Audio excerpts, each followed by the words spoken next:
पुंडलिक वरदे हरिविठ्ठल श्री ज्ञानदेव तुकाराम.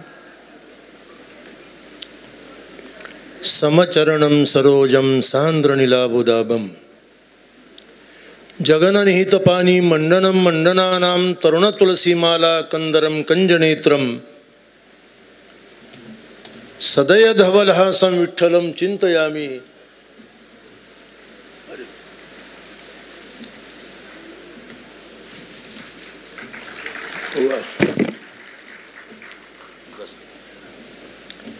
रामाय रामभद्राय रामचंद्राय वेदसे रघुनाथाय नाथाय सीताया पतये नमः. सेवे लागी सेवक झालो, तुमच्या लागलो निजचरणा. अहो स्वामी तुकया देवा, यावरी न करावा वेरू.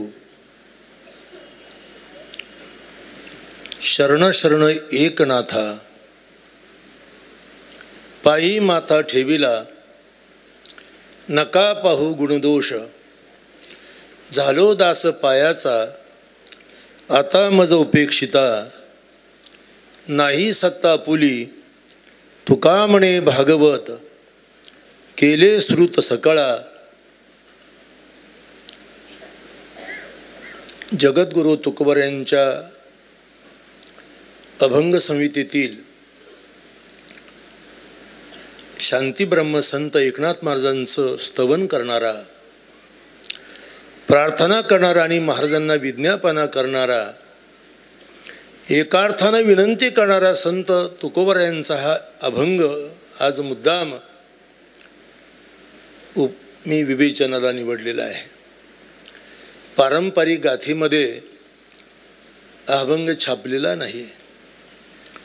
का छापला नाही हे मी इथं सांगत नाही, पण न छापणं हा प्रवाद आहे. पण मी ज्यांच्याकडे वेदांत शास्त्राचं अध्ययन केलं ते वेदशास्त्र संपन्न सद्गुरुवर्य प्रातस्मरणीय शंकर स्वामी आपले शंकर महाराज कंधारकर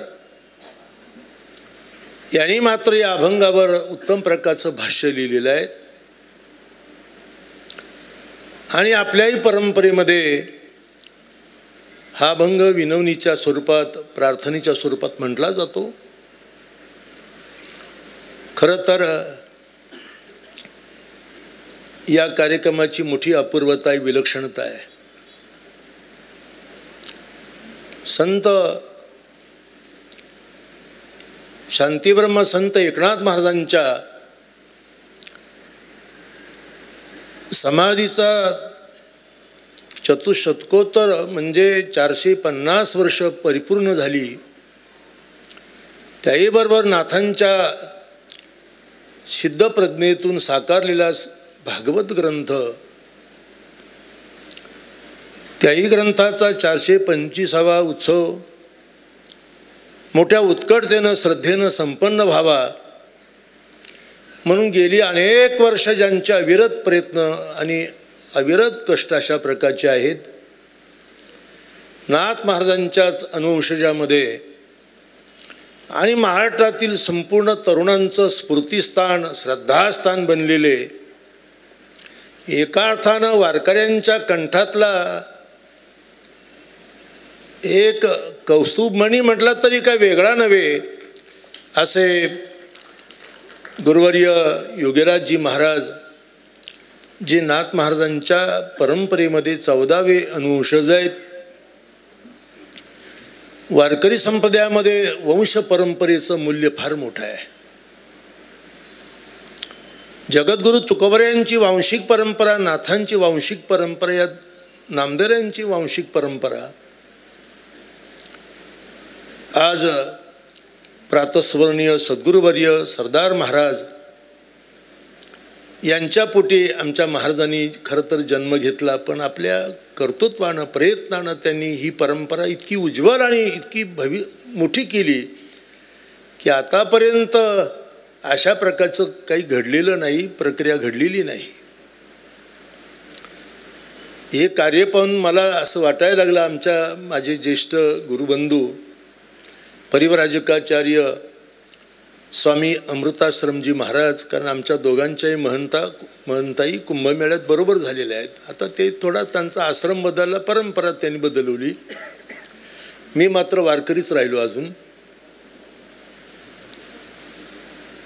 की एक वन्स मोर कार्य झालं, लक्षात ठेवा.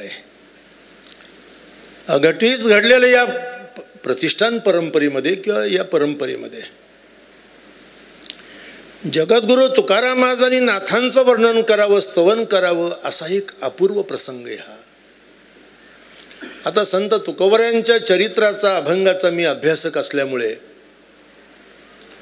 मला याही दृष्टीनं दोन्ही परंपरेचा विचार अनवर्थाने केला पाहिजे. जसे आपण माऊली आणि तुकाराम महाराजांना श्वास प्रश्वास म्हणतो वारकरी संप्रदायाचे, तसे नाथ महाराज आणि तुकाराम महाराज देखील त्याही पलीकडे पंचप्राण आहे, हे सांगायला हरकत नाही. या ठिकाणी नाथांची केलेली शरणागती, त्यानं केलेली विज्ञापना आणि महाराजांच्या पुढे त्यांनी जे काही नमूद केलं ते फार महत्त्वाचं आहे. आज या प्रसंगी वारकरी संप्रदायाचं शेवटचं टोक सद्गुरुवर्य प्रातस्मरणीय शंकर स्वामी महाराज, त्यांचे अनुवंशज आहेत.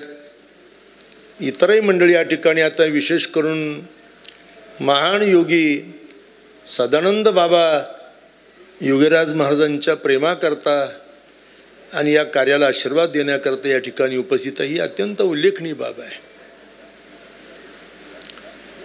आज लाखो लोकांना त्यांच्या आशीर्वादानं फार मोठं फल मिळाले. आपल्याला माहीत नाही त्यांचा अधिकार. सर्व मंडळी या ठिकाणी आहेत. भव्य दिव्य स्वरूपाचं भागवताचं अनुष्ठान या ठिकाणी सुरू आहे. पारायणे हे अनुष्ठान आहे. पुण्यसलीला गोदावरीच्या तीरावर संत महाराजांच्या चरण सानिध्यात, संजीवन समाधीच्या सानिध्यामध्ये एक मोठा वेगळा प्रकार लक्षात ठेवा. नाथांना परब्रह्म स्वरूपामध्ये विलीन होऊन जे 550 वर्ष, आपलं 450 वर्ष झाले, ही एक अपूर्व घटना आहे. आज काही विद्रोही मताचे, नास्तिक विचाराचे, या संताबद्दल त्यांची जी मतं आहेत किंवा विचार आहेत ते अत्यंत चुकीचे आहेत, प्रमादात्मक आहे. पुणे विद्यापीठामध्ये एका पुस्तकाचा प्रकाशन समारंभ होतात, ज्ञानेश्वर महाराजांचा मृत्यू, असं एक पुस्तक प्राध्यापक कुलकर्णी नावाच्या व्यक्तीनं लिहिलं होतं. मी त्या समारंभातच गोंधळ घातला, होऊ दिला नाही तो समारंभ. नाथ महाराजांचा असणारा विचार, तुकोबरायांचा विचार, आज तुकाराम महाराजांच्या बद्दलही अनेक प्रवाद केले जातात. विद्रोही म्हणतात त्यांची हत्या झाली, पाखांडी म्हणतात नाही आत्महत्या केली, भोळे बाळे वारकरी म्हणतात विमानात बसून गेले, चिकित्सक अभ्यासक सांगतात नाही तुकाराम महाराज अदृश्य. काय झालं नेमकं तुकोबरायांचं, म्हणून युनिव्हर्सिटीला मी 350 पानाचा अहवाल दिला की तुकोबांचं काय झालं हे जरा समजून घ्या आपण. पुणे विद्यापीठाने तो ग्रंथ प्रकाशित केला आणि ऑक्सफर्ड युनिव्हर्सिटीनं त्या ग्रंथाचं इंग्रजीत रूपांतर केलं आणि आपल्या देशाचे पंतप्रधान त्यांच्या हातून त्या ग्रंथाचं मी लोकार्पण केलं. जे तुकोबरायांचं झालं तेच नाथांचं, तेच माऊलीचं आहे, वेगळं असं काही नाही. आणि याची एक असणारी सैद्धांतिक चिकित्सा, एक असणारी वैचारिक भूमिका ही समाजापर्यंत पोहोचली पाहिजेत. या पवित्र उद्देशानं खरं तर या कार्यक्रमाचं भव्य दिव्य आयोजन करण्यात आलेलं आहे. महाराष्ट्राची लोकसंस्कृती आणि लोकपरंपरा ही वारकरी संप्रदायामध्ये सामावलेली आहे आणि या परंपरेचा मुख्य आधार संत एकनाथ महाराजांचं चरित्र आणि त्यांचं असणारं वाङ्मय आहे. त्या आधारावर वारकरी संप्रदाय आहे. संत बहिणाबाई महाराजांनी वर्णन केल्याप्रमाणे संपूर्ण या परंपरेचा आधार जर कोणता असेल, सैद्धांतिक आधार, तर तो एकनाथ महाराजांचं व्यक्तित्व आहे, एकनाथ महाराजांचं वाङ्मय आहे. ही गोष्ट नाकारण्यासारखी नाही. तुकाराम महाराजांनी नाथ महाराज हा फार दुरावा नाही, लक्षात ठेवा. महाराजांच्या समाधीनंतर 9 वर्षांनी तुकोबर यांचा जन्म झालेला आहे. फक्त 9 वर्षाचं अंतर आहे. इसवी सन 1599 मध्ये नाथ महाराजांची समाधी झाली याच ठिकाणी, नाही का, कृष्ण कमल तीर्थावर. नाथांनी आपला आत्मा ब्रह्मांड स्वरूपात विलीन केला. पुढे नियमाप्रमाणे, धर्मशास्त्राप्रमाणे त्यांचे संस्कार झाले. हरिपंडित महाराजांनी केलेले संस्कार. आणि त्यांच्या अंत्येष्टीनंतर जे पिंपळाचं झाड आणि तुळशीची रोप आहेत त्याच ठिकाणी त्यांच्या चरणपादुका त्यांनी स्थापन केल्या. आणि पुढे पंढरीच्या वारीचा नियमही त्यांनी सुरू केला. अशा अनेक घटना आपल्याला माहिती आहे. मी पैठणमध्ये येऊन वेगळं सांगायची गरज नाही. आज संपूर्ण अनुवंशज महाराजांचे आपल्यासमोर बसले आहेत. आम्ही विद्वानापेक्षा, मोठ्या लोकांपेक्षाही, पीठाधीश मठाधिपती यांच्यापेक्षा वंशजांना का मानतो याच्या मागे मोठी भूमिका आहे. तुकाराम महाराज मानता वंश परंपरा दासमी अंकित. धर्मशास्त्रामध्ये प्रत्येक व्यक्तीच्या शरीरामध्ये 3 कोश मातृवंशाचे असतात, 3 कोश पितृवंशाचे असतात.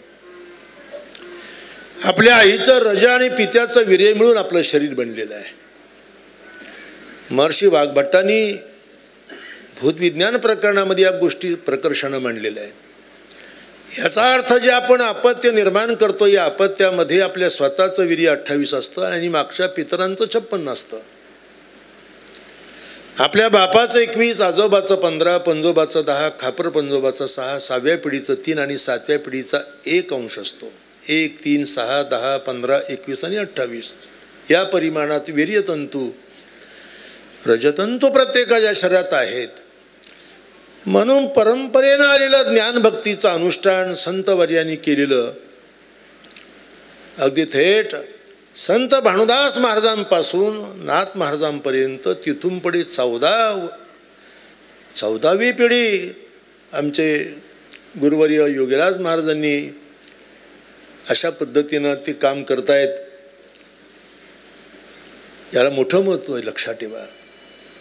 मूल पुरुषाचेच महनीय तत्व, पुढची तत्व पुढच्या पिढीमध्ये संक्रमित होत असतात. ही गोष्ट नाकारण्यासारखी नाही, हे विज्ञान आहे. म्हणून आपल्या परंपरेचा अभ्युदय व्हावा, आपल्या पूर्वजांचं कार्य समाजामध्ये दृढ व्हावं. आज नाथ महाराजांना कोण ओळखत नाही? आपल्या सर्वांना माहिती आहे. थोडे भाग मी सांगणार आहे, कारण आजचं प्रवचन म्हणजे आता 2 महाराज आहेत, भरत महाराज आहे, मी आहे. त्यांचाही अधिकार मोठा आहे. वारकरी संप्रदायामध्ये, वैचारिक क्षेत्रामध्ये त्यांचं मोठं काम आहे. आणि शक्यतो त्यांनी, योगीराज महाराजांनी एक अशी प्रक्रिया राबवलेली आहे की ठिकठिकाणच्या संपूर्ण परंपरा एकत्र आणण्याचा त्यांनी हा एक त्रिवेणी संगमचा एक प्रकारचा मोठा संगम आहे. हा अनेक गोष्टी या ठिकाणी आणलेल्या आहेत. सर्व वंशजांना बोलवलं, विद्वानांना बोलवलं, मठाधिपतींना बोलवलं, सर्वांना एकत्र बोलवलं. आता तरी सांगा, एका पीठाचे शंकराचार्य नाही, सोपी बाब नाही, निश्चलानंद स्वामी, जगन्नाथपुरी या ठिकाणी गोवर्धन पीठ आहेत. आचार्यांनी जी 4 पीठं स्थापन केली, आमनाई म्हणतात त्याला. केरळ प्रांतामध्ये कालडी या ठिकाणी नंबुद्रीपाद ब्राह्मण कुळामध्ये त्यांनी जन्म घेतला.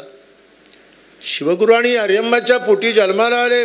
जेव्हा आचार्य 8 वर्षाचे झाले तेव्हा 4 वेदात पारंगत, चतुर्विधी. 12 वर्षाचे झाले साई शास्त्रामध्ये पारंगत, नाही का. ऋग, यजु, साम, अथर्व, मुखोद्गत, न्याय, वैशेषिक, सांख्य, योग, पूर्वमीमांसा, उत्तरमीमांसा, मुखोद्गत, 16व्या वर्षी प्रस्थानत्रयीवर भाष्य केलं, गीता भाष्य, उपनिषद भाष्य, ब्रह्मसूत्र भाष्य, आणि 32व्या वर्षी हिमालयात जाऊन समाधी घेतली. संपूर्ण अखंड भारतामध्ये भ्रमण केलं. खरं तर ज्या काळामध्ये आचार्यांचा अवतार झाला तो मोठा विलक्षण काल होता. ही सामान्य गोष्ट नाही. इसवी सन पूर्व 503 मध्ये आचार्यांचा प्रादुर्भाव झाला, अवतार झाला. महत्वाची बाब अशी या ठिकाणी की निरीश्वरवाद आणि शून्यवादाचं खंडन करून पुन्हा या सनातन वैदिक धर्माची पुनर्बांधणी, पुनर्स्थापना ज्यांनी केली ते आद्य शंकराचार्य आहेत. भगवान शंकर त्यांच्या रूपानं प्रगटलेले होते. चारी दिशेला 4 मठ स्थापन केले. 4 शिष्य होते त्यांचे: त्रोटकाचार्य, पद्मपादाचार्य, हस्तमलकाचार्य, सुरेश्वराचार्य, पूर्वामनाय, पश्चिमामनाय, दक्षिणामनाय, नाही का, उत्तरामनाय. उत्तरेकडे जोशी मठ स्थापन केला. पूर्वेला गोवर्धन मठ जगन्नाथपुरीला स्थापन केला. द्वारकेला शारदापीठाची स्थापना केली आणि कर्नाटक प्रांतामध्ये शृंगेरी पीठ स्थापन केलं आणि संपूर्ण अखंड भारतामध्ये भ्रमण करत करत करत पंढरीत आले. पांडुरंगाच्या मंदिरात गेल्यानंतर आचार्यांनी देवाला बघितलं आणि आनंदाने बेहोश झाले. आचार्यांच्या मुखारबिंदातून 8 मंत्र प्रगट झाले. त्याला आपण अष्टक म्हणतो. आपल्याला ओळख करून दिली की मूर्ती साक्षात कृष्णचंद्रच या ठिकाणी आलेले आहेत. विभुवेनुनादम चरंतम दुरंतम म्हणजे वारकरी संप्रदायाचा मूलस्रोत आचार्यांनी प्रगट केला. आणि अशा प्रकारचे एका पीठाचे, गोवर्धन पीठाचे प्रमुख, आता खरं तर त्यांच्या तरुण वयात मी त्यांना बघितलं, अनंत श्रीभूषित परिव्राजकाचार्य करपात्रीजी महाराज यांचा पूर्ण चातुर्मास मी ऐकलेला आहे. त्यांच्या सहवासात वर्षभर होतो, वेड्यासारखा त्यांच्या भोवती फिरत होतो. त्यावेळेला त्यांची पूजा अर्चा करण्याचं काम स्वामी स्वरूपानंद सरस्वती आणि हे निश्चलानंद सरस्वती करत होते. तरुण होते. आज त्यांचं या ठिकाणी आपल्याला दर्शन घडलं. त्यांचं आशीर्वचन उद्या घडणार आहेत. पण आचार्यासारखं ते काय उपपीठाचे आचार्य नाहीत, प्रमुख पीठाचे ते आचार्य आहेत. आणि त्यांच्या निर्देशाप्रमाणे वैदिक सनातन धर्म कार्य प्रवृत्त होतो. आणि त्यांचं या ठिकाणी आगमन होणं ही सोपी बाब नाही. आपण पैठण परिसरातील मंडळीनं कोट्यावधी रुपये जरी खर्च केले असते पण आचार्यांचं इथे आगमन होणं कठीण होतं. पण केवळ पुत्रवत प्रेम, आदर नाथ महाराजांच्या परंपरेवर असल्यामुळे आणि योगीराज महाराजांच्या प्रेमामुळे आज आचार्यांचं इथे आगमन झालं. ही अत्यंत स्वर्ण अक्षराने नोंद करण्यासारखी घटना आहे. लक्षात ठेवा की नाथ महाराजांच्या या महोत्सव कार्याकरता स्वतः आद्य शंकराचार्यांच्या परंपरेतील युगपुरुष या ठिकाणी आज उपस्थित झालेले आहेत. वारकरीत प्रवचन कीर्तन चालूच आहेत.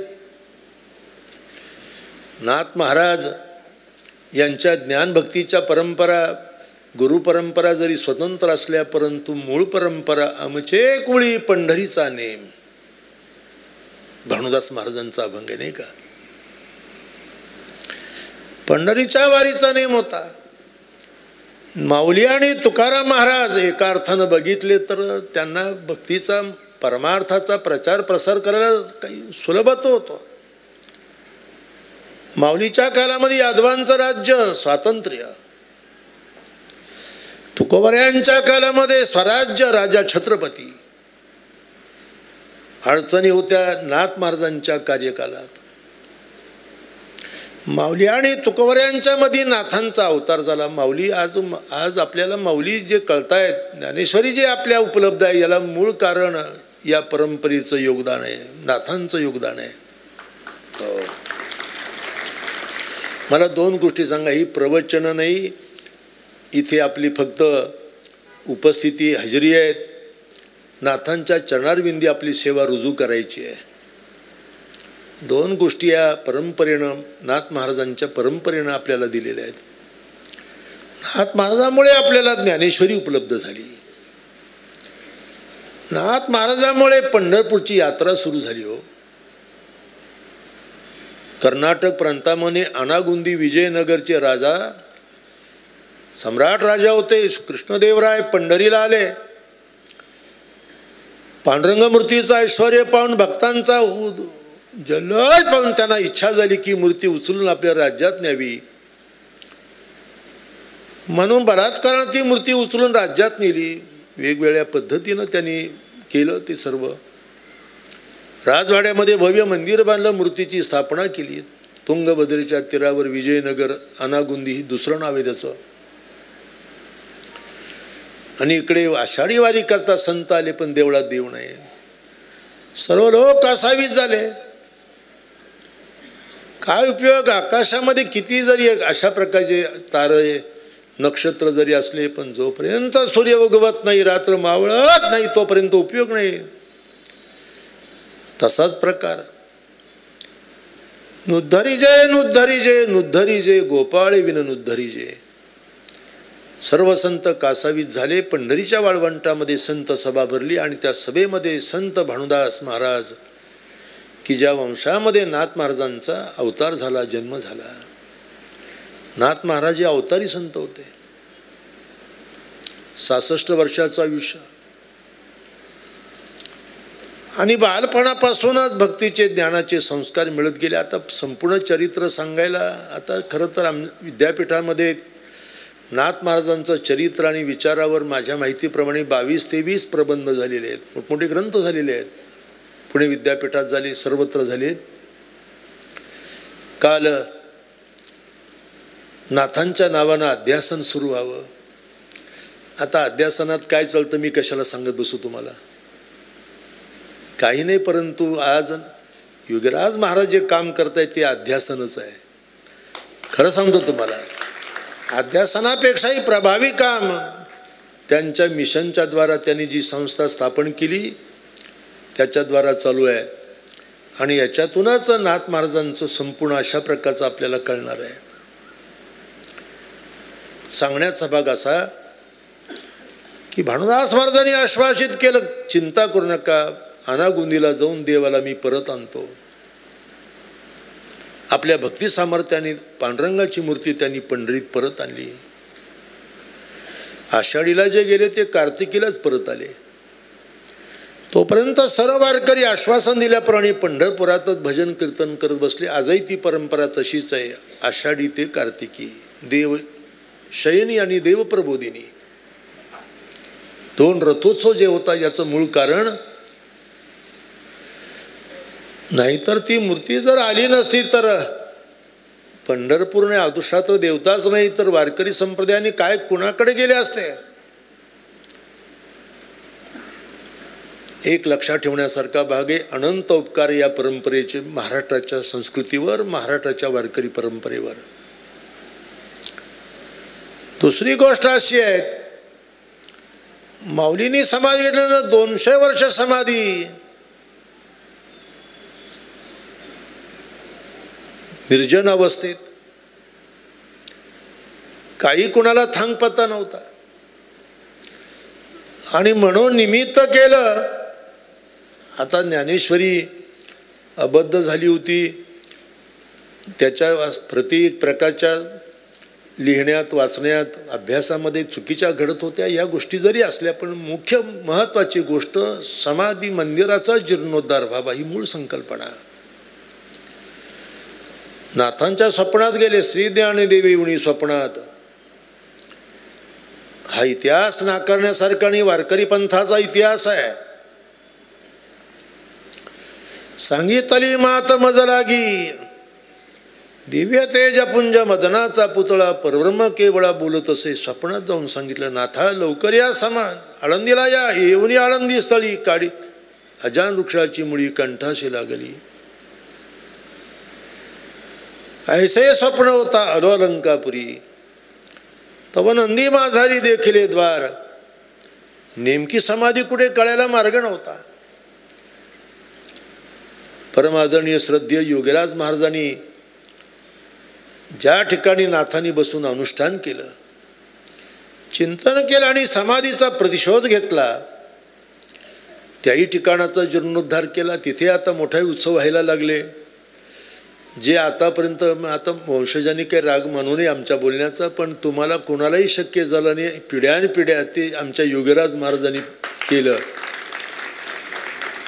नाकारण्यासारखं नाही. आणि त्यांनी केलं ते तुम्ही मान्य केलंच पाहिजे. हो, आपल्या परंपरेचा अभिमान धरला त्यांनी. आणि हा अभिमान असणं ही क्रमप्राप्त बाब आहे. मध्ये गेले एका जनार्दनी पूर्वपुण्य लाधले, सद्गुरू भेटले ज्ञानेश्वर. आणि ज्ञानेश्वर महाराजांनी त्याने ज्या अवस्थेत दर्शन दिलं त्या अवस्थेचं वर्णन त्यांनी केलं. ज्ञानेश्वर महाराज काय आणि आमचे संत निवृत्तीनाथ महाराज काय, सारखीच अवस्था आहे. आता इथे बोलू नये, पण त्याही स्थानाचा जीर्णोद्धार आणि त्याही स्थानाचा अभ्युदय नाथांनीच केलेला आहे, महाराजांनीच केलेला आहे. निवृत्तीनाथ महाराज, ज्ञानेश्वर महाराज वारकरी संप्रदायाच्या पातळीवर त्यांनी उपलब्धी करून दिली. त्याच्यामुळे वारकरी संप्रदाय आणि संत एकनाथ महाराजांचं कार्य चरित्र हा एक अनुबंध आहे. आणि हा जो उत्सव आहे हा त्या परंपरेचा गौरव आहे. लक्षात ठेवा, नाथांचं चरित्र, नाथांचं कार्य सर्वसामान्यापर्यंत पोचावं हा खरा त्यातला उद्देश आहे. नाथांनी वाङ्मय केलं, त्या वाङ्मयाबद्दल बोलायलाच नको आहे. मला एवढीच गोष्ट या ठिकाणी मांडायची आहे. त्यांची समाधी एक विलक्षणता आहे. थोडं निमित्त घडलं, नाथांच्या चरित्रात आलेले उल्लेख. आता नाथांचंही चरित्र मी थोडं साक्षेपाने वाचलं, ऐकलं. संत महिपती महाराजांनी अनेक संतांची चरित्र लिहिली. त्यामध्ये संत एकनाथ महाराजांचंही अपूर्व चरित्र लिहिले, संत भानुदास महाराजांचं चरित्र लिहिलेले आहेत. मूळ पुरुष भानुदास महाराज, त्यांचे चक्रपाणी महाराज, सूर्यनारायण महाराज, नंतर एकनाथ महाराज. खरं तर ज्या कालामध्ये नाथांचा जन्म झाला तो कालच मोठा विलक्षण.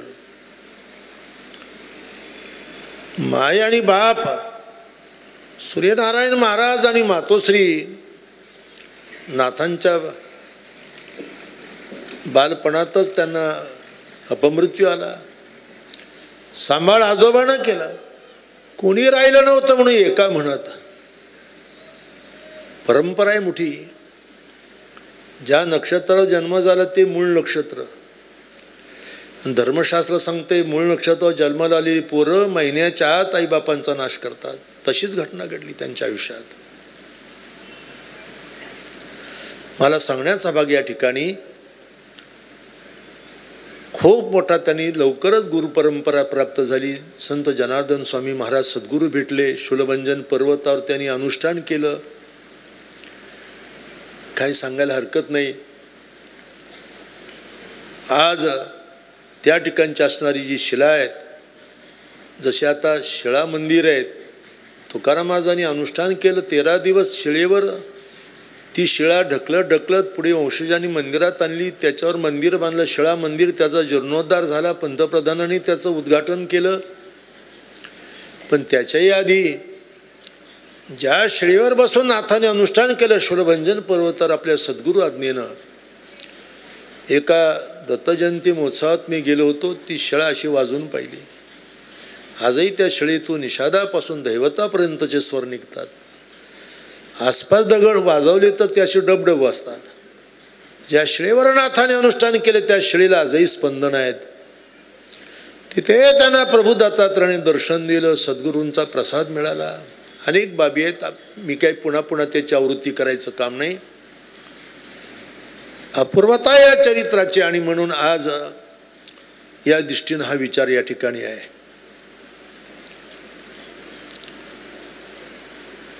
नाथांचे एक शिष्य होते दंडवत स्वामी नावाचे. दिसेल त्याला नमस्कार करायचे, सिद्ध होते. म्हणून पैठणच्या काही टवाळ लोकांनी त्यांची चेष्टा केली. एका मृत गाढवाला नमस्कार करायला लावला आणि स्वामींनी नमस्कार केल्याबरोबर ते गाढव जिवंत झालं. अरे बापरे, मोठा अधिकार यांचा. दंडवत स्वामी की जय, दंडवत स्वामी की जय, दंडवत स्वामी की जय. साऱ्या पैठण क्षेत्रामध्ये जय जयकार सुरू झाला. आणि रात्री नाथांना ही गोष्ट कळली. वाड्यामध्ये बोलवलं, स्वामी काय केलं तू?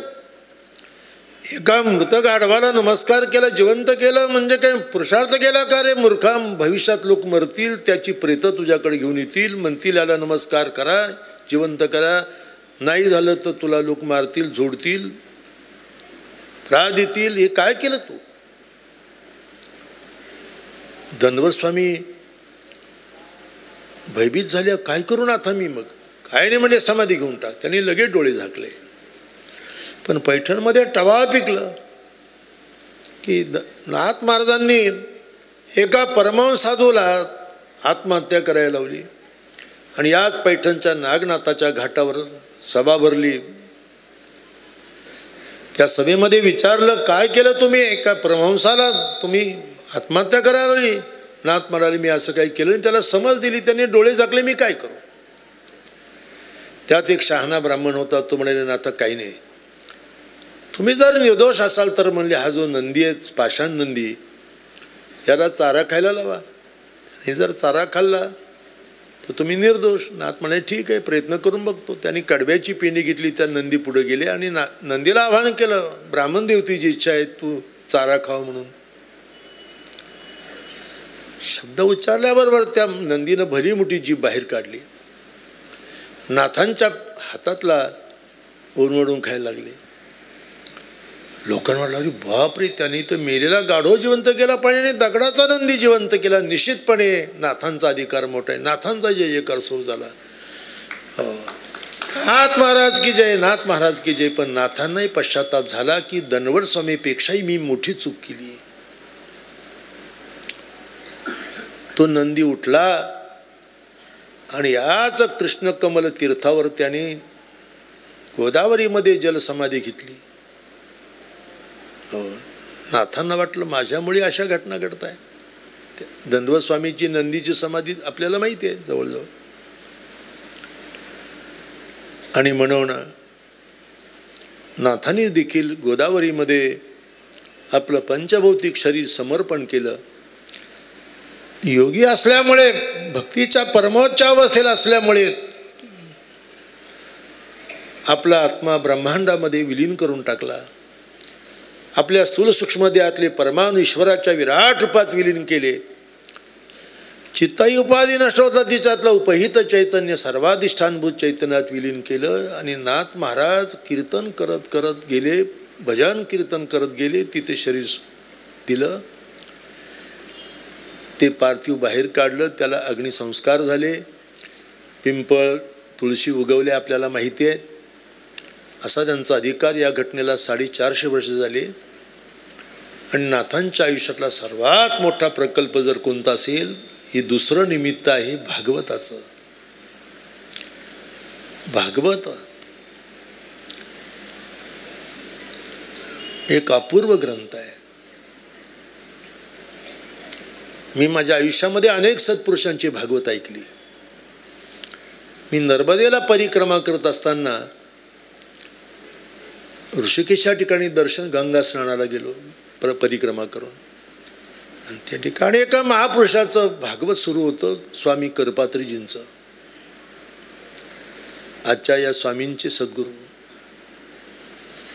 2-2 लाख लोक त्यांचं भागवत ऐकायला यायचे. पण त्या भागवतातलं फार मोठं मूल्य होतं. ते सांगणे आजचे भागवतकार, आता तर भागवतकारांचं उभं पीक आहे महाराष्ट्रात. पण करपात्री महाराजांचं जे भागवत, वेडी झालेली भ्रमिष्ट झालेली माणसं त्यांच्या भागवताला येऊन बसत. व्याधीग्रस्त माणसं भागवताला श्रवण करत. पण शेवटच्या दिवशी पूर्णाहुतीला वेडी भ्रमिष्ठ लोक चांगले होऊन शहाणे होऊन घरी जायचे. आमचं भागवत ऐकून शहाणे वेडे होतात. व्याधिग्रस्त म्हणजे चांगले होऊन घरी परतत असा अधिकार भागवताचा आहे. तरावया जना केले भागवत. तुकाराम महाराजांनी भागवताचा महिमा अपूर्व गायलेला आहे. नाथ महाराजांनी बघितलं, भागवत करण्याची तीव्र इच्छा झाली. अभंग करत होते, वेगवेगळ्या रूपकाने लोक भाषेत बोलत होते. हरिपंडिताला ते मानवत नव्हतं. हरिपंडित ही वैदिक सनातनी.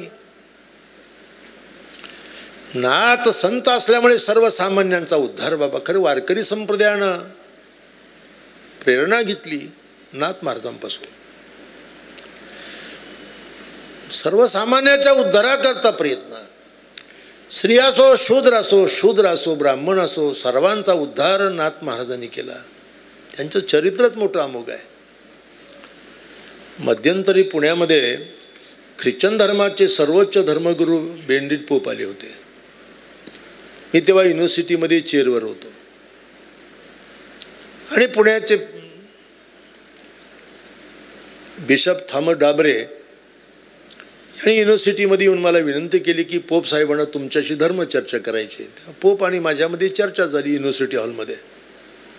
1-1.5 तासाची चर्चा, इंग्रजीतली चर्चा आहे. त्या चर्चेचं टायटल असं होतं, dignity of human being, traditional Indian philosophy आणि संत परंपरेनं माणसाला काय प्रतिष्ठा दिली. आणि ती प्रतिष्ठा देण्याचं काम नाथ महाराजांच्या चरित्रात आहे. सर्वसामान्याचा अभ्युदय व्हावा, तो स्त्री असो पुरुष असो. हो. आणि म्हणून भागवत जनलोकाच्या भाषेमध्ये प्रस्तुत करणं ही सोपी बाब नव्हती त्या काळात. अत्यंत सनातनी कर्मठ असा काळ. आणि अशा काळामध्ये ज्ञानेश्वरी नंतर 200 वर्षांनी प्रक्रिया घडली. नाथ महाराजांनी भागवत केलं. भागवताचे 12 स्कंद आहेत. पण अध्यात्म आणि कथा भाग एकत्र करून नुसतं, आता भागवतामध्ये भरपूर एक कथा निरूपण केल्या जातात, कथा सांगितल्या जातात, पण अध्यात्म आणि कथेचा समन्वय नाथ महाराजांच्या भागवतात आहे. आणि जगद्गुरु तुकोबांनी प्रेरणा घेतली परमार्थाची भागवतापासून. तुकोबऱ्यांच्या चरित्रामध्ये उल्लेख आहे की तुकाराम महाराजांनी भंडारा डोंगरावर 1000 वेळेला भागवताची अनुष्ठानपूर्वक पारायण केली. 1000 वेळेला केले. श्रुत सकळ याचा अर्थ तो आहे सर्वसामान्याला मूल तत्वार्थ नाथांनी दिला. यातून भागवतात काय नाही. नाथ महाराजांचं भागवत 18,800 ओव्यांचं भागवत आहे, नाही का. हो. 3.5 चरणाचा ओवी प्रबंध आहे. रात्री लाईव्ह मी ऐकलं, अभंगवृत्त महाराज सांगत होते. आमचं अभंग म्हटलं म्हणजे त्याला अवयव असतात, धातू असतात. त्याचे उदग्राह, मेलापरू, अभोग, अंतरा, ध्रुवपद या अभंगांचे अवयव आहे. तेन, पद, पाड, बिरुद, ताल, स्वर अभंगांचे धातू असतात. त्याचे तालावर्तन, वाक्यावर्तन, समांतरन्यास, अर्थाव्यक्ती, आंदोलन तत्व यावर सर्व चाली असतात. चाल म्हणताना अभंगचरणाच्या कोणत्या अक्षरावर आघात करायचाला नियम दिलेले. आघातामुळे चरणातील अर्थ आपोआप प्रकट होतो. म्हणून सद्गुरू बंकट स्वामी महाराजांनी ज्या वारकरी चाली निबद्ध केल्या त्याच्या मागे पार्श्वभूमी आहे. आता विचारू नका, आता लोकांच्या चाली आणि कीर्तन एक डोकेदुखी झाली, समस्या बनली. हो. जाकीट घालून कवाल्या काय म्हणतील, गाणे काय म्हणतील, कविता काय म्हणतील, माझ्या पप्पाने गणपती आणला काय म्हणतील, आणखी काही दिवसांनी हे महाराज लोक लावण्यासुद्धा म्हणतील. सर्व विकृती आहे, लक्षात ठेवा. प्रदूषणाचा काल आहे. अशा प्रदूषणाच्या कालामध्ये योगीराज महाराजांसारखे प्रतिभावान परंपरेला अनुसरून आपली विचार मांडणारी व्यक्ती आवश्यक होते. आज आमचा आधार आहे, विचाराचा आधार आहे तो. नवीन पिढी आणि जुन्या पिढीला जोडणारा दुवा म्हणजे आमचे श्री गुरु योगीराज महाराज आहेत, लक्षात ठेवा. आणि त्यांच्या सदिच्छेतून, प्रेरणेतून, आशीर्वादातून झाली. आज नाही, त्यांनी सर्वांचे आशीर्वाद घेतली. पत्रिका बघा, कोणालाच ठेवलेलं नाही. या पत्रिकेत सारा महाराष्ट्र गुंडाळला आहे. आणि महत्त्वाची गोष्ट आहे की साऱ्या अनुवंशजांना पितृसमान, मातेसमान त्यांनी एकत्र आणण्याचा प्रयत्न केला आहे. ही सोपी बाब नाहीत. जे नाथांनी केलं तेच योगीराज महाराज करतायत, दुसरं काय. मेळविली मांदी वैष्णवांच्या. आज सर्व लोक आम्ही एकत्र आलो, याचं कारण आहे. आता सांगायला हरकत नाही, मी त्यांना विनंती केली होती की आपण नाशिकच्या राम मंदिरामध्ये करू बरं का, असा कार्यक्रम राम मंदिराला करू. आता तुम्ही करावा, तुम्ही गरज नाही, कुठलीही तुम्हाला पंगत आणायची गरज नाही. आमचा नाशिक म्हणजे कॅलिफोर्निया आहे, कमीच नाही तिथं काही. पण एक संधी नाशिकलाही मिळत, कारण नाशिकचा आणि पैठणचा अनुबंध आहे.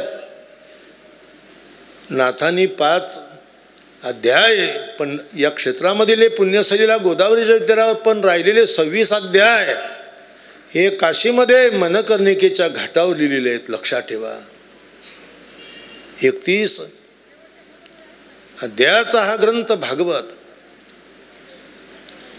आणि जनसामान्याचा उद्धार बाबा, स्त्री असो शूद्र असो, सर्वांचा उद्धार. नाथांनी अपपर भाव केलाच नाही.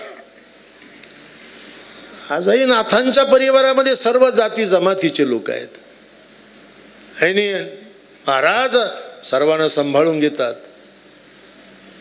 ही महत्वाची बाब आहे. अशी संस्कारकारी होण्याची गरज आहे. वारकरी संप्रदाय संस्कार देतो. मोदी साहेबांनी मला विचारलं की महाराज, वारकरी संप्रदायाचं वैशिष्ट्य मला एक वाक्य सांगा.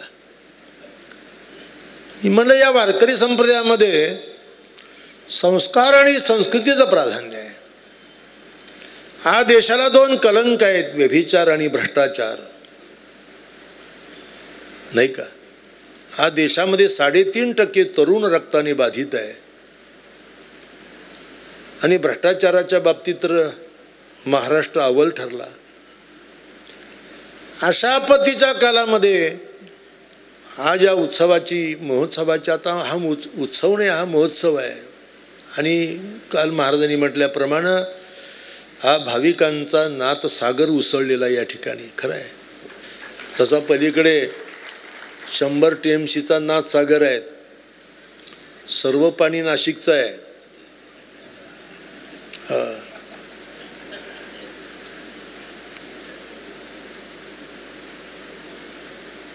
आमच्याकडे जेवढी धरणं आहेत त्या सर्व धरणाचं पाणी सोडण्याची सुप्रीम कोर्टाने सूचना केली, नाही का.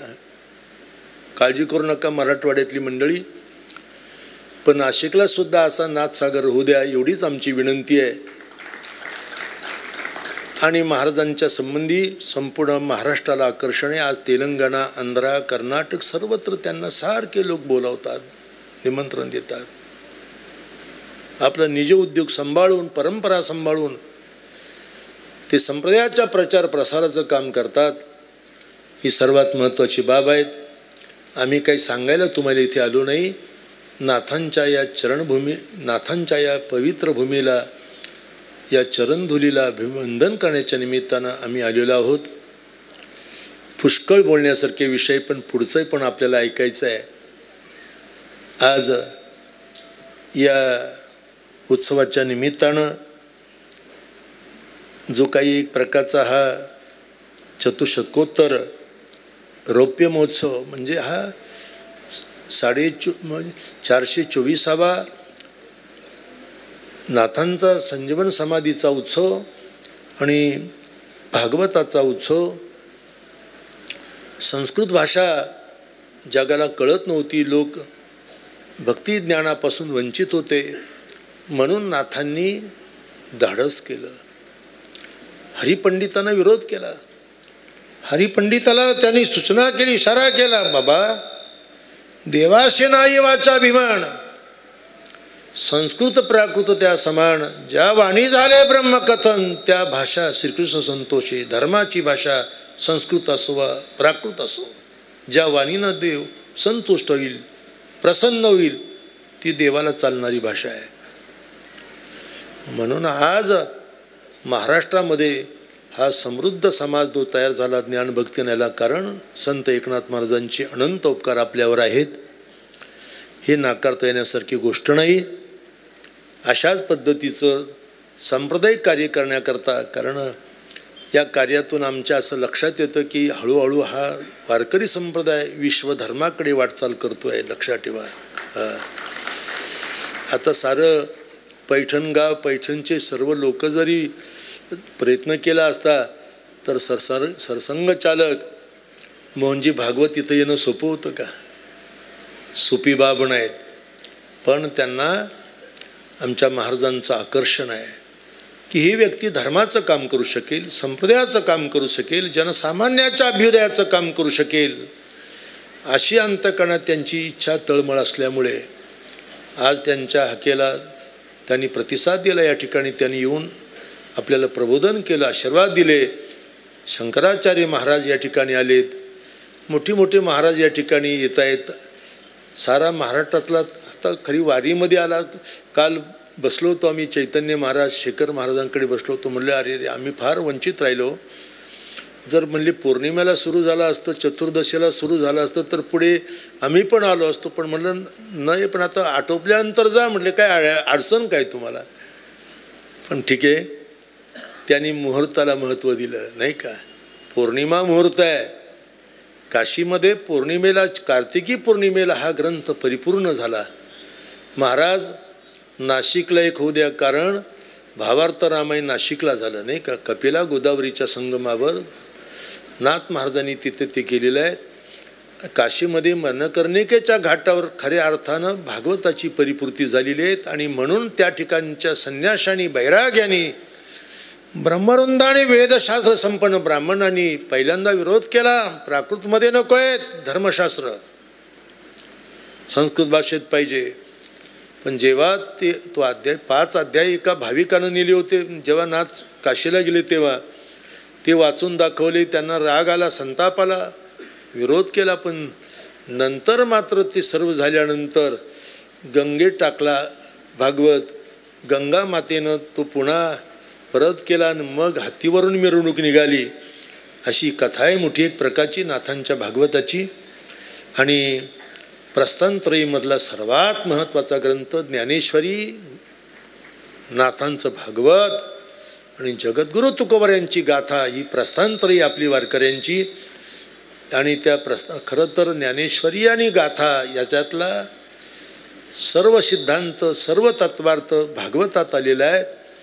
आणि त्या भागवताचा मोठा महोत्सव महाराजांच्या सदिच्छेतून, त्यांच्या संपूर्ण वडीलधाऱ्या व्यक्तींच्या आशीर्वादानं, सर्व वंशजांच्या आशीर्वादानं, परमादरणीय परमश्रद्धेय सद्गुरुवर्य वैकुंठवासी भैयासाहेब महाराज यांच्या आशीर्वादानं, त्यांचे पिताश्री हरिभक्तीपरायण गुरुवर्य सरदार महाराज यांच्या आशीर्वादानं, मातोश्रींच्या आशीर्वादानं त्यांना जी भक्तीची परमार्थाची ऊर्जा मिळाली, प्रेरणा मिळाली आणि त्याच्यातून त्यांनी आपल्या परंपरेचा गौरव मोठ्या प्रमाणात केलेला आहे. आज सारी वंशज आणि पैठणचे जे सर्व प्रकारचे ब्रह्मवृंद त्यांच्या मागे उभे राहिलेले आहेत, सर्व समाज उभा राहिलेले आहेत. आणि पुण्यातून तर हजारो लोक आलेत. ही गोष्ट बाब नाहीत. नाशिकहून आले, पुण्याहून आले, ठाण्याहून आलेत, मराठवाड्यातून आलेत, आता महाराष्ट्रातल्या कान्याकोपऱ्यातून लोक आलेले आहेत. आणि आता मध्यावधीन आणि आणखी 2-1 दिवसांनी तर इथे कुंभमेळाच भरणार आहेत वारकऱ्यांचा. कुंभमेळ्यासारखंच स्वरूप या ठिकाणी येणार आहे. गोदातटी निर्मळे, देवदेवीची राऊळे, संत महंत मिळे, दिवस जाय सुखाचा ही अनुभूती या उत्सवाच्या निमित्तानं आपल्याला मिळणार आहेत. मी माझ्या वक्तव्याला विराम देतो. आमच्या प्रातस्मरणीय गुरुवर्य सरदार महाराजांनी जी खरं तर त्यांना जे भक्तीचे, ज्ञानाचे संस्कार दिले, त्या संस्काराचा हा एक मोठा भाग आहे. आमच्या गुरुवर्य योगीराज महाराजांना हे सर्व वारकरी संप्रदायाचं काम करण्याकरता चांगलं आरोग्य मिळो, पाटव्य मिळो, बल मिळो अशी त्यांची उत्तरोत्तर त्यांच्या हातून संप्रदायाची परंपरेची सेवा घडत राहो ही भगवत चरणी नाथांच्या चरणी प्रार्थना करतो. माझ्या वक्तव्याला या ठिकाणी विराम देतो. पुंडलिक वरदा हरी विठ्ठल श्री ज्ञानदेव तुकाराम पंढरीनाथ भगवान शांती ब्रह्म श्री एकनाथ महाराज की जय. भानुदासाचे कुडी महाविष्णूचा अवतार, क्षेत्र प्रतिष्ठान वस्ती गोदावरी तीर. ओवाळू आरती माझ्या स्वामी एकनाथा, तुमचे नाम घेता हरे भवभय चिंता किंवा व्यथा. जनार्दनाची कृपा, दत्तात्रयाचा प्रसाद, भागवत टीका, रामायण आत्मबोध. ब्रह्मा विष्णू महेश ज्यासी छळावया येती, नढळे ज्याची निष्ठा कैसी एकविधा भक्ती. कावडीने पाणी ज्या घरी चक्र पाणी वाहे, अनन्य भक्ती भावे निळावंदी त्याचे पाय. ओवाळू आरती माझ्या स्वामी एकनाथा, तुमचे नाम घेता हरे भवभय व्यथा. अधिष्ठान जेथे प्रतिष्ठान देखा, तिथे जन्मला तो गुणातीत एका. जयाचेनी नामे चुके जन्म व्यथा, नमस्कार माझा सद्गुरु एकनाथा. शांती ब्रह्मश्री संत श्रेष्ठ एकनाथ महाराज यांच्या या पवित्र भूमीमध्ये, गोदावरी मातेच्या या पवित्र तटावर संपन्न होत असलेला हा ऐतिहासिक महोत्सव, आणि या महोत्सवामध्ये या सिद्ध व्यासपीठावर बसण्याचं सौभाग्य ज्यांच्या प्रेमास्तव माझ्या वाट्याला आलाय ते आमचे गुरुवर्य परम आदरणीय परमश्रद्धेय योगीराज महाराज गोसावी हे आहेत.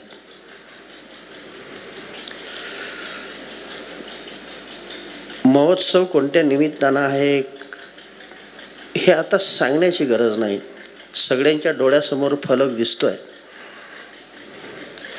वारकरी संप्रदायाचा महत्त्वाचा खांब म्हणून शांतीब्रह्म एकनाथ महाराजांना बहिणाबाईंनी गौरवलेलं आहे. ज्ञानोबारायांनी पाया रचला, तुकोबाराय कळस झाले, आणि खांब इतका भक्कम दिला की तो खांब किती भक्कम आहे तुमच्या डोळ्याला दिसतो दोन्ही बाजूने. जनार्दनाचा एकनाथ खांब दिला भागवत. म्हणून आता जास्त ओहापोह करण्यापेक्षा ज्या नगरीमध्ये आपण बसलेलो आहोत ती नगरी किती पवित्र आहे, आणि ज्या ग्रंथाचं आपण पारायण करीत आहात तो ग्रंथ किती दिव्य आहे, एवढंच बोलायचं आहे. कारण हे थोराम विठ्ठलांचे व्यासपीठ आहे आणि वेळ आपला फार मर्यादित आहे. कारण पुढचे कार्यक्रम विस्कळीत होऊ नये, हा एवढा मोठा मंडप, एवढं मोठं नियोजन, म्हणून आपल्या प्रत्येकाला कटिबद्ध राहून सगळ्या गोष्टी कटाक्षानं सांभाळणं जरुरीचं आहे. या पैठण नगरीचं सर्व दृष्टीनं महत्त्व आहे. ऐतिहासिकदृष्ट्या महत्त्व आहे, भौगोलिकदृष्ट्या महत्त्व आहे, आणि आध्यात्मिकदृष्ट्या तर प्रश्नच नाही. एकेका वाक्यात महत्त्व सांगतोय. भौगोलिकदृष्ट्या महत्त्व जर सांगायचं झालं तर महाराष्ट्रामध्ये 2 नंबरचं जायकवाडी प्रकल्प आणि मनाला विरंगुळा मिळेल असा संत ज्ञानेश्वर महाराज यांच्या नावाचा सुंदर बगीचा याच भूमीमध्ये आहे. ऐतिहासिकदृष्ट्या महत्त्व जर सांगायचं झालं तर मराठवाडा आणि मध्य महाराष्ट्र, गंगेच्या पलीकडे नगर जिल्ह्यात मध्य महाराष्ट्र आणि पैठण आपलं मराठवाड्याची सरहद्द. मराठवाडा आणि मध्य महाराष्ट्राच्या सरहद्दीवर आपल्या महाराष्ट्राचे भाग्यविधाते, हिंदवी स्वराज्याचे संस्थापक, गो ब्राह्मण प्रतिपालक म्हणून ज्यांच्या नावाचा आदर इतिहासानं केलेला आहे ते आपले छत्रपती शिवाजी महाराज यांच्या वेळची महत्त्वाची बाजारपेठ म्हणजे हे पैठण. आणि आध्यात्मिकदृष्ट्या महत्त्व, जसं इंग्रजांचा इसवी सन, मुस्लिमांचा हिजरी सन, उत्तर भारतात जन्माला आलेल्या हिंदू धर्मियांचा विक्रम संवत, तसं आपल्या महाराष्ट्रामध्ये जन्माला आलेल्या हिंदू संस्कृतीचा महत्त्वाचा काल, गणनेचा काल म्हणजे शालिवाहन शक. तो शालिवाहन शक या प्रतिष्ठान नगरीतूनच सुरू झाला आहे. आपण लग्नपत्रिकेमध्ये लिहितो शालिवाहन शक आहे, परंतु शालिवाहन शक ही काय भानगड आहे कदाचित नवरदेवाच्या बापालाही माहिती नसते आणि नवरीच्या बापालाही माहिती नसते.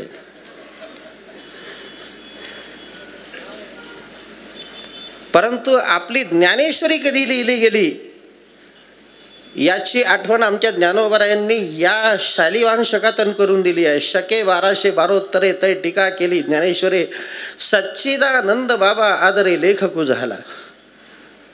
म्हणून आपल्या हिंदू धर्मियांचा, महाराष्ट्रीयन लोकांचा शालिवाहन शक याच पावनभूमीतून सुरू झाला आहे.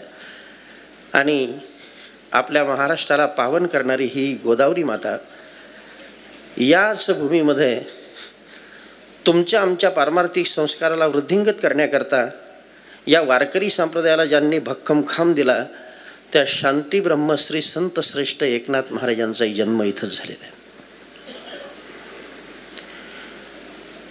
परंतु कोणत्या कुळात झाला, कसा झाला या बाबतीमध्ये आता विश्लेषण जास्त देणार नाही, एकेका वाक्यात बोलतो आहे. भानुदासाचे कुळी महाविष्णूचा अवतार. काही लोक म्हणतील भानुदास महाराज कोण, तर भानुदास महाराजां कोण त्यांचा एका वाक्यात परिचय की आपले संत हृदय सम्राट ज्ञानेश्वर माऊलींनी संजीवन समाधी घेतल्यानंतर आपल्या वारकरी पंथाची भगवी ध्वज मोगलांच्या राजवटीतही प्रतिकूल परिस्थितीमध्ये ज्यांनी आपल्या खांद्यावर लहरत ठेवली ते भानुदास महाराज. आनागोंदीच्या राजानं ज्या वेळेला पांडुरंगाची मूर्ती कर्नाटकात नेली त्यावेळेला ती मूर्ती परत आणण्याचं महत्त्वाचं कार्य वारकरी संप्रदायाचं कोणी केलं असेल तर संत श्रेष्ठ भानुदास महाराजांनी. आणि भानुदास महाराजांची अभंगवाणी जर तुम्ही ऐकली, वाचली, म्हणायला लागलात ना तर त्या वाणीचा काही जो आस्वाद आहे तो काही वाणीला विसावा देणार आहे. तर या भानुदास महाराजांच्या पवित्र कुळामध्ये नाथ महाराजांचा जन्म झाला. पवित्र ते कुळ पावन तो देश जेथे हरीचे दास जन्म घेती. कारण आपण ज्या महाराष्ट्रात जन्माला आलो ही महाराष्ट्राची भूमी किती पवित्र आहे. तसंच नाथ महाराजांनी काय काय पवित्र आहे या भारतामध्ये त्याचा एक नामोल्लेख सुंदर भागवतामध्ये केलेला आहे. काय काय पवित्र आहे. देश पावन कुरुक्षेत्र, अयोध्या देश अति पवित्र, गंगा यमुनेचे उभय तीर, परम पावन अर्बुदाचळ. त्यानंतर कलापग्राम नंदीग्राम, पावन देश बद्रिकाश्रम, पंचवटी श्रीरामाश्रम, परम पावन गौतमी तट. हा गौतम नदीचा म्हणजे गोदावरी मातेचा किनारा अतिशय पवित्र, अतिशय पवित्र. त्यानंतर जेथ लागले श्रीराम चरण, तो पावन देश दंडकारण्य, मथुरा गोकुळ वृंदावन, परम पावन ब्रह्मगिरी, पावन पांडुरंग क्षिती, जेका दक्षिण द्वारावती, जेथ विराजे श्री विठ्ठल मूर्ती, नामे गर्जती पंढरी. जो गंगा यमुनेचा असा सुंदर अशा प्रकारचा किनारा आहे तो पवित्र आहे. तशीच आपली ही दक्षिण गंगा, या दक्षिण गंगेच्या किनाऱ्यावर प्रतिष्ठान नगरीमध्ये संत श्रेष्ठ एकनाथ महाराजांचा जन्म झाला आहे. आणि नाथ महाराजांनी तुमच्या आमच्यासाठी काय कार्य केलं ते निळोबार आहे. अतिशय सोप्या भाषेत आपल्याला समजून सांगतायत. नाथ महाराजांचं आपल्याला हिमालयासारखं त्यांचं उत्तुंग व्यक्तिमत्व, सागरासारखं सखोल हृदय आणि नाथ महाराजांच्या जनतेकडे पाहण्याची करुणामय दृष्टी, या साऱ्या गोष्टींचा परिचय निळोबारायांनी आपल्याला या अभंगातून करून दिलेला आहे. की नाथ महाराजांच्या अंतःकरणामध्ये तुमच्या आमच्याविषयी किती दया होती, किती करुणा होती. नाथ महाराजांचं उत्तुंग व्यक्तिमत्व हिमालयासारखं कसं होतं आणि नाथ महाराजांचं सागरासारखं सखोल हृदय कसं होतं हे संतांच्या जवळ गेल्यानंतर कळतं. तर नाथ महाराजांनी जो भागवत ग्रंथ आपल्यासाठी रचलात ना, तर पहिल्यांदा या भागवताच्याच विषयी बोलायचं आहे, कारण हा मंडप भागवताचा आहे, गौरव भागवताचा आहे. तर भागवताची निर्मिती नाथ महाराजांनी कशा पद्धतीने केली असेल, का केली असेल? जसं नाथ महाराजांच्या प्रतिभेतून जगाच्या उद्धारासाठी जी विपुल प्रमाणामध्ये ग्रंथसंपदा निर्माण झाली ती फार मोठी आहे. आपण अनेक व्यक्त्यांच्या अमृतवाणीतून ऐकत आलात की या महाराष्ट्राच्या भूमीमध्येच नव्हे तर या भारत भूमीमध्ये जे जे काही संत झाले त्या सगळ्या संतांमध्ये एक वैभवशाली संत म्हणजे नाथ महाराज.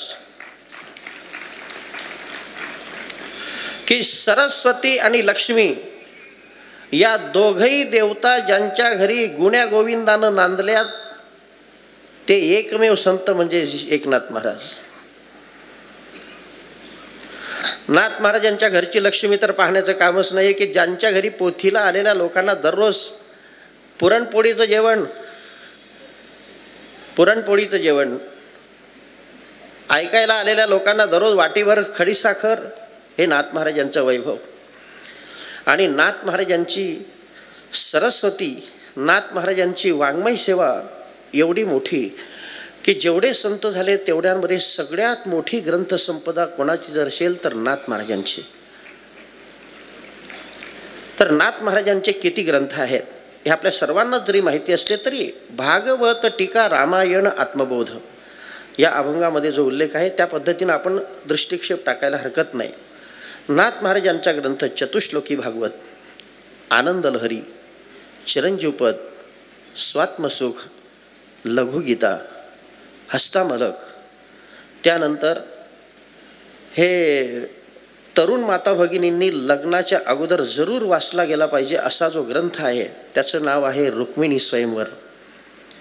ते रुक्मिणी स्वयंवरातली नाथ महाराजांची भाषा तुम्ही बघा की ज्या वेळेला तो कौंडिन्यपुरातला ब्राह्मण त्या रुक्मिणी मातेचं पत्र घेऊन द्वारकेत जातो ना, त्यावेळेला त्याला ती द्वारका कशी दिसते, नाथ महाराजांनी हुबेहूब द्वारका त्या रुक्मिणी स्वयंवरामध्ये रंगवलेली आहे. द्विज पावला द्वारका, वैकुंठ कैलासाहुनी अधिका, जेथे निवास जगन्नायका, विश्वव्यापका श्रीकृष्ण.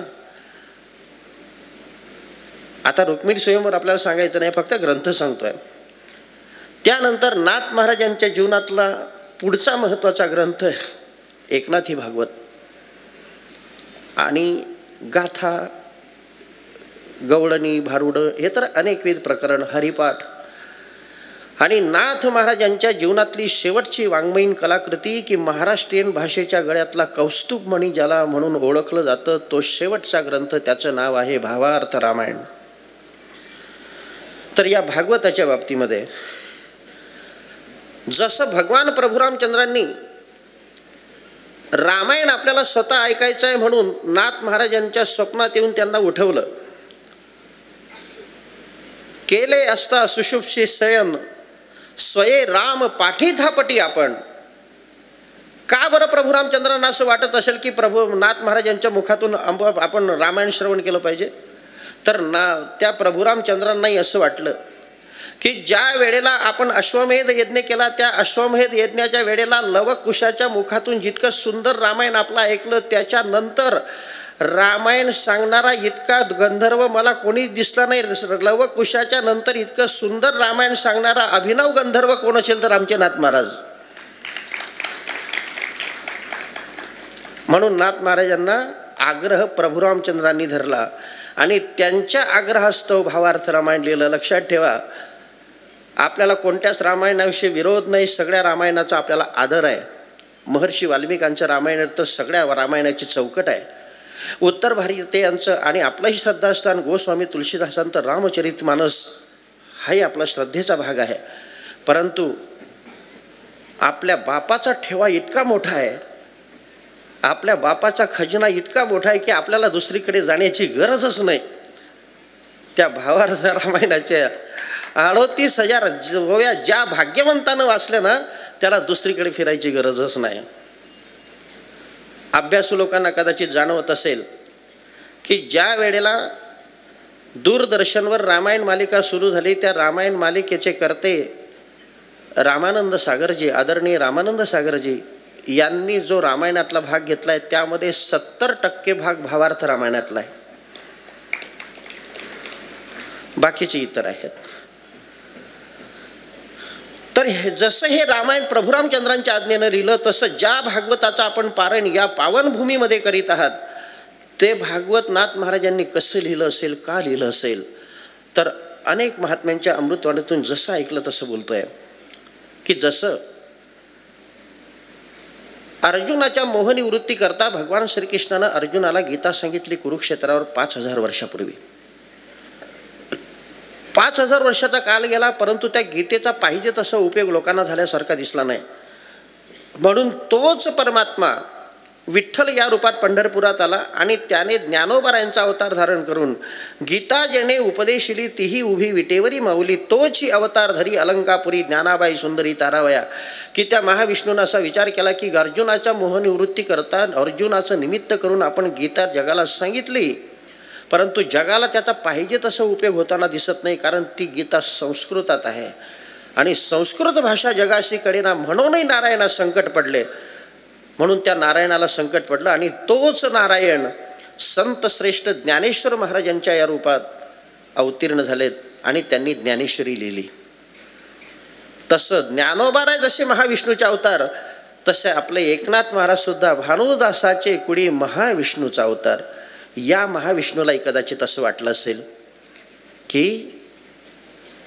श्रीमद भागवत आपण सांगितलं खरं, परंतु या श्रीमद भागवताचे जे 12 स्कंद आहेत त्या 12 स्कंदापैकी 11वा जो स्कंद आहे हा वेदांताने परिपूर्ण आहे. वेदांत लोकांना कळत नाही, संस्कृत भाषा कळत नाही. म्हणून या जसं ज्ञानोबारायांनी भगवद्गीतेचा अर्थ मराठीमध्ये ज्ञानेश्वरीच्या रूपात केला तसं 11 स्कंद हा लोकांना कळावा म्हणून आपण काहीतरी लिहावं. म्हणून सद्गुरू संत श्रेष्ठ जनार्दन स्वामींच्या कृपेनं नाथ महाराजांनी भागवताला लिखाणाला सुरुवात याच भूमीमध्ये केली आहे. इथं 5 अध्याय लिहिले. म्हणून ओव्या बघा. ग्रंथारंभ प्रतिष्ठानी तेथ पंचाध्यायी संपादुनी उत्तर ग्रंथाची करणी आनंदवनी विस्तारली. आता मधला इतिहास आपण दररोज ऐकतात की ते 5 अध्याय तिथं नेले, तिथल्या लोकांनी मग नाथ महाराजांना घेण्याकरता दूध पाठवले, नाथ महाराज तिथं गेले, त्यांना ते ग्रंथ पाण्यात फेकला, हे आपण बरेच ऐकतोय. परंतु आनंदवनी विस्तारली. मग आनंदवन नेमकं काय? तर आनंदवन म्हणजे काशी. आनंदवन म्हणजे काशी, जे विश्वेश्वराचे क्रीडास्थान जेथ स्वये परमात्मा विचारे आपण. म्हणजे जे विश्वेश्वराचं क्रीडास्थान आहे त्याचं नाव आहे आनंदवन. म्हणून काशीमध्ये 26 अध्याय लिहिले, पैठणमध्ये 5 अध्याय लिहिले, असं 31 अध्यायाचं भागवत पूर्ण काशीमध्ये झालं. त्याला 425 वर्ष पूर्ण झालीत आणि 450 वर्ष पूर्ण झालीत. त्या निमित्तानं हा चतुशतकोत्तर सुवर्ण महोत्सव भागवताचा. आणि आपले शांती ब्रह्मश्री संत श्रेष्ठ एकनाथ महाराज यांना जलसमाधी घेऊन 425 वर्ष पूर्ण झालीत. म्हणून चतुशतकोत्तर रौप्य महोत्सव महाराजांचा. परंतु काशी आणि पैठण ह्याच्यामध्ये अजिबात भेद नाही ध्यानात घ्या. ती काशी त्या गंगेच्या किनाऱ्यावरची, ही दक्षिण काशी गोदावरीच्या किनाऱ्यावरची. ती काशी भागीरथी गंगेच्या किनाऱ्यावर, ही काशी गौतमी गोदावरी गंगेच्या किनाऱ्यावर. म्हणून या दोन्ही नद्यांचे तीर अतिपवित्र आहेत. आणि या गोदावरी गंगेचं असं महत्त्व आहे, त्या गंगेचं असो का या गंगेचं असो, रे जिता भुक्ती मोक्ष मरणे तिचे तिरी ऐहिक्य परत्री सुखरूप. या गोदावरीच्या किनाऱ्यावर दोन्ही बाजूनं तुम्ही फिरलात, त्या गंगेच्या किनाऱ्यावर दोन्ही बाजूनं तुम्ही फिरलात आणि फिरता फिरता जिवंत राहिलात तर अष्टमहासिद्धी तुमच्या पायावर लोळवून घेतील. आणि कदाचित या गंगेच्या किनाऱ्यावर फिरता फिरता तुम्हाला मरण आलं तर आहे तिथून तुम्ही मोक्षाला जाणार, असं या गंगेच्या किनाऱ्याचं महत्त्व आहे. आणि आज या गोदावरी मातेचा वारा सुंदर पारायण करता करता तुमच्या अंगाला स्पर्श करून पुढे जातोय. याच्यापेक्षा तुमची पुण्यही मोठी कोणती आहे?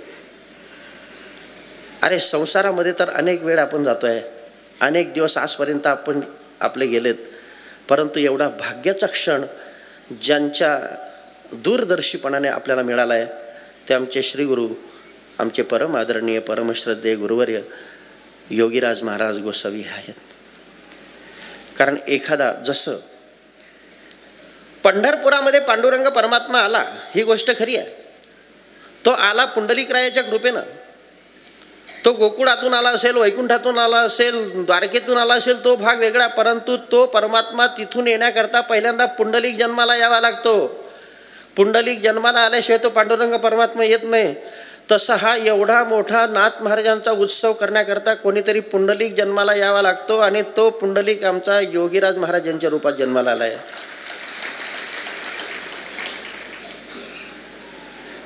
आणि या निमित्तानं आज या भागवताचं अनुष्ठान जो करेल, म्हणून आपल्या ग्रंथांचं काय महत्त्व आहे बघा. जशी वेदांत शास्त्राची प्रस्थानत्रयी ब्रह्मसूत्र, उपनिषद आणि भगवद्गीता, तशी वारकरी संप्रदायाची प्रस्थानत्रयी ग्रंथराज ज्ञानेश्वरी, ग्रंथराज नाथ महाराजांचं भागवत, जगद्गुरू तुकोबारायांची गाथा. आणि हे ग्रंथ सोडवण्याकरता ज्या पुराण ग्रंथांची अत्यावश्यक गरज आहे, त्यामध्ये प्रामुख्यानं रामायण, महाभारत, श्रीमद भागवत हा भागवताचा भाग आहे. भागवताचे जे 12 स्कंद आहेत त्याच्यापैकी 11 स्कंदावरची ही टीका. म्हणून भागवत शब्दामध्येच कसा अर्थ आहे बघा. भागवत शब्दामध्ये अक्षरं किती आहेत? 4. भागवत या प्रत्येक अक्षरामध्ये असा अर्थ आहे. भा म्हणजे भक्ती, ग म्हणजे ज्ञान किंवा ज्ञान, व म्हणजे विवेक किंवा वैराग्य, शेवटचं अक्षर आहे त. त म्हणजे तरु, तरु म्हणजे वृक्ष. वृक्ष शब्दाचा साधा सोपा अर्थ होतो झाड. हे भागवत हे वेदरूपी कल्पवृक्षाचं झाड आहे, आणि त्याला येणारी फळं म्हणजे विवेक, वैराग्य आणि भक्ती. म्हणून या भागवताच्या कथेसंबंधी जो कोणी प्रश्न विचारील, या प्रश्नाचं जो कोणी समर्पक अशा पद्धतीनं उत्तर देईल, या दोहोंमध्ये चालत असलेला प्रश्नोत्तरांचा संवाद जो कोणी श्रद्धेनं श्रवण करेल, त्याच्यासाठी आमचे नामदेवरायांनी असं बोललेलं आहे की करील जो प्रश्न सांगेल जो कथा श्रवण करिता उद्धरती, कथा भागीरथी स्नान जे करीती त्यांचे उद्धरती पूर्वदते. भागीरथी स्नानाश्रम लागे फार, करावे एकाग्र मन येथे, नामा म्हणे ऐसे बोले भागवत, श्री शुक सांगत असे परीक्षिती. म्हणून नाथ महाराजांचं भागवत नाथ महाराजांनी पूर्ण केल्यानंतर शेवटी ज्या वेळेला ज्ञानोबारायांनी ज्ञानेश्वरी नेवाशाच्या मंदिरात लिहिली आणि तुमच्या आमच्यासाठी दयाळू अंतःकरणानं पसायदान मागितलं. आता विश्वात्मके देवी येणे वाघ यज्ञे तोषावे, तोषोनी मज द्यावे पसायदान हे, जे खळांचे व्यंकटी सांडो तया सत्कर्मी रती वाढो, भूता परस्परे पडो मैत्र जीवाचे, दुरितांचे तिमिर जावो विश्व स्वधर्म सूर्य पाहो, जो जे वांछील तो तेला हो प्राणीदात. अर्थ आपल्या सर्वांनाच जाणीव आहे की या जगातले सर्प मरू नयेत, त्यांचा फक्त विषारी दात पडावा. या जगातले विंचू मरू नयेत, त्यांची फक्त विषारी नांगी पडावी. की तसं या जगातले दुष्ट खड लोक मरू नयेत, फक्त त्यांच्या ठिकाणी असलेला खडपणा जाऊन त्यांची सत्कर्माकडे प्रवृत्ती व्हावी. ही जशी ज्ञानोबारायांची पसायदानातली मागणी, तसं आमच्या नाथ महाराजांनी शेवटी एक अशी सुंदर ओवी लिहिली की मी हा ग्रंथ तर लिहिला, परंतु या ग्रंथाचा जे कोणी आदर करतील, जे या ग्रंथा कोणी आदर करतील, अथवा जे उपेक्षिती कोणी उपेक्षा करतील, कारण एका पिंडाचे लोक जगात नाही आहेत, काही गौरव करतील, काही उपेक्षा करतील. पुढे नाथ महाराज लिहितात, केवळ कोणी जे निंदा करतील, ते निंदा करणारा असो, उपेक्षा करणारा असो, का या भागवताची पूजा करणारा असो, आमच्या नाथ महाराजांनी मोठ्या अंतःकरणानं निंदा करणाऱ्याच्या विषयी पण अशी भावना व्यक्त केली, ते आम्हा सद्गुरू मूर्ती ब्रह्ममूर्ती सद्गुरू रूपे. आमच्या भागवताची निंदा करणारा जरी असला तरी तो आम्हाला सद्गुरूसारखा आहे, उपेक्षा करणारा जरी असला तरी सद्गुरूसारखा आहे, आणि आमच्या भागवताचा अभ्यास करणारा जर असेल तर तो प्रश्नच नाही. एवढी आमच्या नाथ महाराजांची भावना. आणि या भागवताच्या कथेसंबंधी, भागवतासंबंधी एक ध्यानात ठेवा, जो पारायण करील त्याचंही पुण्य तेवढंच आहे. तुम्हाला वाचन करता येत नसेल, श्रद्धेनं भागवताचे शब्द कानावर आले, तुमचंही पुण्य तेवढंच आहे. कदाचित तुम्हाला वाचायला वेळ नसेल, शब्द कानावर घ्यायला वेळ नसेल, परंतु नाश्त्याच्या वेळेला जरी तिकडे गेलात आणि चुकून हे शब्द तुमच्या कानावर आले तरी तुम्हालाही पुण्य तेवढंच आहे.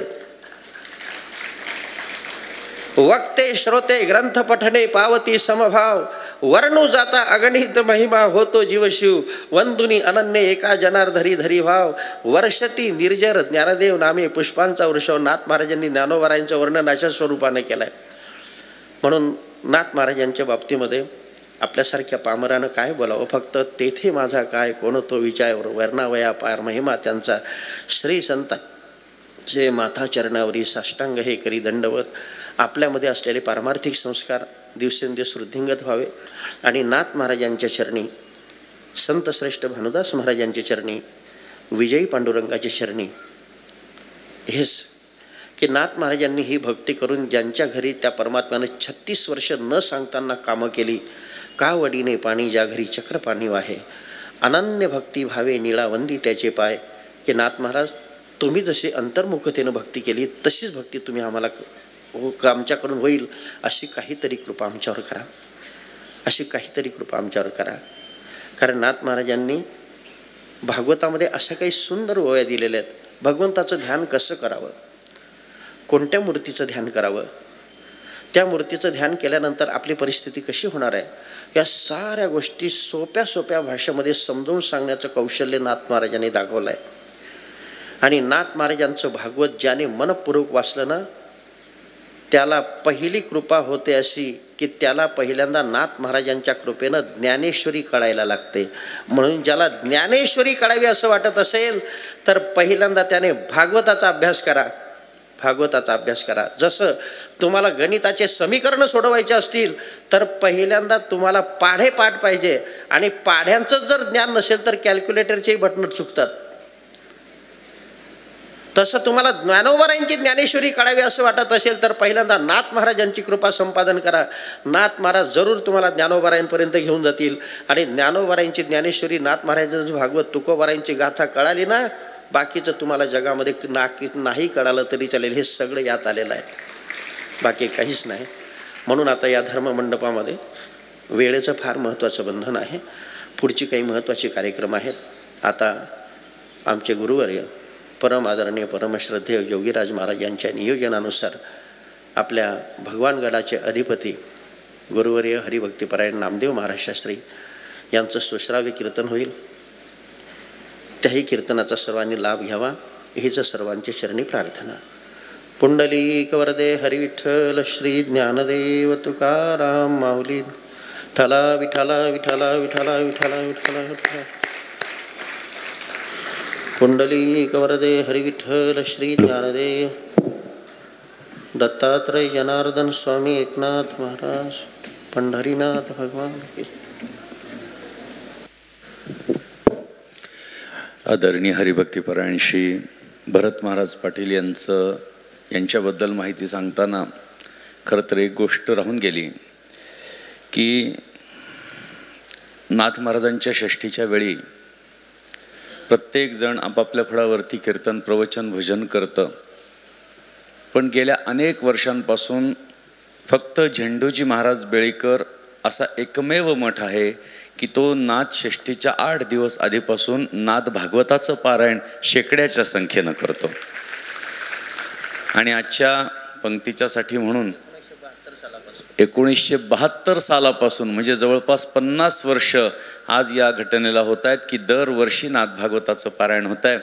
आणि आज ज्या पंक्तीचा आपण लाभ घेतला त्या पंक्तीसाठी ज्यांनी खूप कष्ट घेतले त्यांचं इथं विस्मरण होता कामा नये. हरिभक्तीपरायण आदरणीय श्री नरहरी महाराज चौधरी यांनीसुद्धा खूप प्रयत्नानं आणि त्यांच्या पुढाकारानं आणि महाराजांच्या मार्गदर्शनानं आज ही पंगत संपन्न झाली. सर्वांना मी धन्यवाद देऊ इच्छितो. यानंतर हरिपाठ होईल आणि हरिपाठानंतर बरोबर 7 ते 9 या वेळेमध्ये न्यायाचार्य हरिभक्तीपरायण आदरणीय श्री नामदेव महाराज शास्त्री यांचं कीर्तन होणार आहे. आणि तदनंतर श्री वैभवजी कडू आणि सहकारी मुंबई यांचं भजन होणार आहे. या सगळ्याचा आपण लाभ घ्यावा. रामकृष्ण हरी.